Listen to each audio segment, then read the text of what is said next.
இயக்குனர் வேலு பிரபாகரன் கொலை முயற்சியில் திடீர் திருப்பமாக ஒரு பெண்ணை போலீசார் கைது செய்திருக்கிறார்கள். போலீசாரின் விசாரணையில் பல திடுக்கிடும் தகவல்கள் வெளியாகியுள்ளன. சம்பந்தப்பட்ட பெண்ணிற்கும் வேலு பிரபாகரனுக்கும் கடந்த 5 ஆண்டுகளுக்கு முன்பே திருமணம் நடந்திருக்கிறது. அந்த திருமணத்தை மறைத்து வசதியான ஒரு வாழ்க்கைக்காக வேறொருவரை 2ஆம் முறையாக திருமணம் செய்திருக்காங்க. முதல் திருமண தகவல் வெளியே தெரிந்தால் எங்கே தனது வசதியான வாழ்க்கை பாதிக்கப்பட்டு விடுமோ என்ற அச்சத்தில் தனது முதல் கணவனான வேலு பிரபாகரனை கூலிப்படையை ஏவி கொலை செய்ய முயற்சித்திருக்கிறார் இந்த பெண்.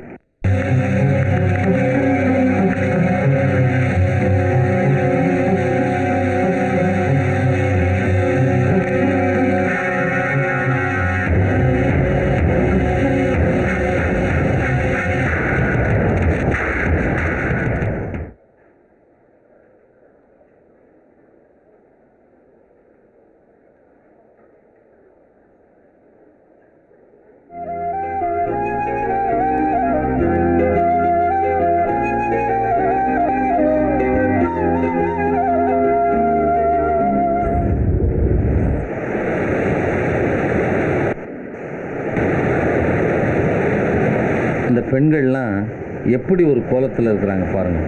அப்படியெல்லாம் அவங்க இருந்தால் கூட பக்கத்தில் இருக்கிற ஆண்களுக்கு அந்த உடல் சார்ந்த கவர்ச்சியோ கிளர்ச்சியோ இல்லாமல் அவன் சிந்தனையிலையும் அவன் வேலையிலையும் கவனமாக இருக்கிறான் பாருங்கள். அந்த பெண்களும் எந்த படபடப்போ பயமோ இல்லாமல் முழு சுதந்திரமாக இருக்கிறத பார்த்தீங்களா? என் மக்களும் இப்படியெல்லாம் மாறணும்னு ஆசைப்பட்டு தான் இப்படி ஒரு படமே எடுத்தேன். தப்பே இல்லை. சரி, நீங்க எடுத்த படத்துல அந்த காதலர்கள் ஒன்னா சேர்ந்தாங்களா இல்லையா?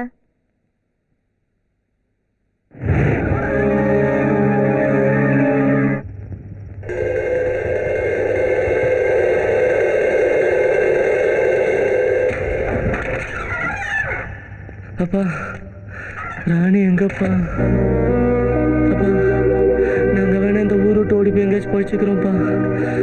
அப்பா, நான் ராணியை பார்த்தாகணும்ப்பா. அப்பா, அவளை விட்டுருங்கப்பா, ப்ளீஸ்ப்பா. அப்பா, ராணி நல்ல பொண்ணுப்பா, அவளை எதுவும் பண்ணிடாதீங்கப்பா. அவளை விட்டுருங்கப்பா, ப்ளீஸ்ப்பா. அப்பா, ராணி ரொம்ப நல்ல பொண்ணுப்பா.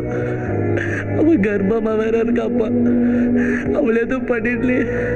அப்பா, சொல்லுங்கப்பா.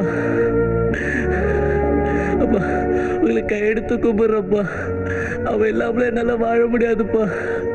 நாங்கள் எங்கேயாச்சும் போய் போயிச்சுக்கிறோம்ப்பா. அப்பா, ராஜா மாதிரி வாழ வேண்டிய வேண்டாம். நீ ஊரை விட்டு ஓடி போய் கஷ்டப்பட தலையெழுத்தா உனக்கு? பல்லூர் எம்எல்ஏ பொண்ணை உனக்கு பேசியிருக்க. நீ மட்டும் அந்த பொண்ணை ஒரு தரம் பார்த்தீங்கன்னா இந்த கடுசடையெல்லாம் தூக்கி போட்டுட்டு வந்துடுவேன். வேணாண்டா கண்ணு, நமக்கு வேணாண்டா இதெல்லாம். விட்டுறியா? இல்லைப்பா, ராணியை தவிர எந்த பொண்ணையும் என்னால் நினச்சி பார்க்க முடியாதுப்பா. உன்கிட்ட இருக்கிற காசு பணத்தை பார்த்து அவள் உடம்ப காட்டி உன்னை மயக்கியிருப்பாடா. டேய், நம்ம கொலை என்ன கோத்திரம் என்ன? ஏண்டா, நம்ம ஜாதியில் ஏதாவது ஒரு பொண்ணை பார்த்து ஆசைப்பட்டிருந்தா கூட சரி போனா போகுதுன்னு கட்டி வச்சிருப்பேன். ஏதோ பார்த்த பழகினா சந்தோஷமா இருந்த, அதோட மறந்துடணும். என்னடா கல்யாணம் கத்திரிக்காய்னுட்டு? சி, யாரடா கல்யாணம் பண்றது? அப்பா, என் மனசை மாத்திரம் நினச்சிக்கிடா, அது நடக்கவே நடக்காதுப்பா. ஏண்டா, போனா போகுதுன்னு பொறுமையா பேசிக்கிட்டு இருந்தா எழுத்தாடா பேசுறேன். சொல்றா அவளை மறந்துடுறேன். சொல்றா அவளை மறந்துடுறேன்னு சொல்றா. சொல்றா அவளை மறந்துடுறேன்னு சொல்றா. அவளை மறந்துடுறேன்னு சொல்றா. அவளை ஒண்ணும் செய்யாம விட்டுறேன். நீ அவளை மறந்துடுறேன்னு சொல்லு, நான் அவளை ஒண்ணும் செய்யாம விட்டுறேன். சொல்றா அவளை மறந்துடுறேன். அவ கூட வேற வாழ போறேன். வாழடா அவளோட.